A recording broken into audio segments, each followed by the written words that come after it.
Sa hilagang bahagi ng bayan ng Dinalungan, sa lalawigan ng Aurora, matatagpuan ang Barangay Ditawini.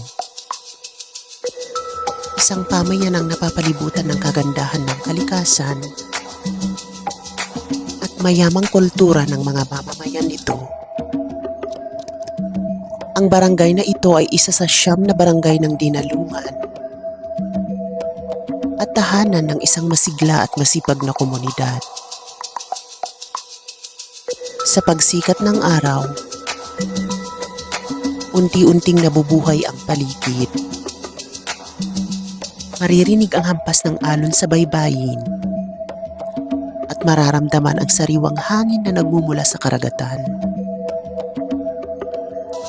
Ang malawak na tanawin ng dagat ay nagbibigay ng katahimikan at inspirasyon sa mga taong naninirahan dito. Hindi lamang ang baybayin ang pinagmamalaki ng Ditawini. Sa paligid nito ay matatagpuan ang luntiang mga niyugan at mga lupang sakahan na nagsisilbing pangunahing pinagkukunan ng kabuhayan ng maraming pamilya. Ang bawat punong niyog at bawat tanim sa bukirin ay sumasalamin sa sipag, tiyaga, at determinasyon ng mga mamamayan. Ang likas na yaman ng barangay ay nagbibigay buhay sa pang-araw-araw na gawain ng komunidad. Mula sa pangingisda hanggang sa pagsasaka, patuloy na pinauunlad ng mga residente ang kanilang kabuhayan habang pinapangalagaan ang kalikasang kanilang minana at ipapamana sa susunod na henerasyon.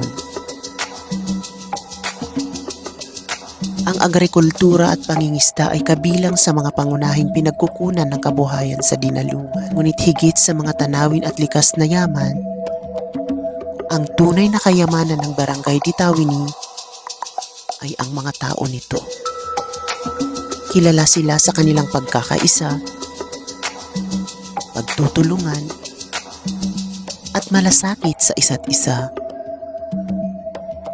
Sa bawat pagdiriwang, proyekto ng barangay, at mga hamon na kanilang kinahaharap, nananatiling matatag ang kanilang samahan bilang isang komunidad.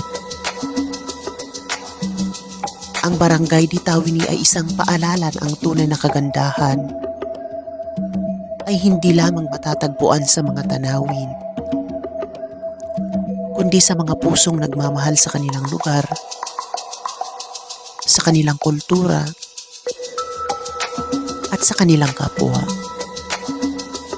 Ditawini, isang payapang pamayanan sa Dinalungan, Aurora, kung saan ang dagat, kalikasan, at pagkakaisa ng mamamayan ay bumubuo ng isang kwentong karapat-dapat ipagmalaki.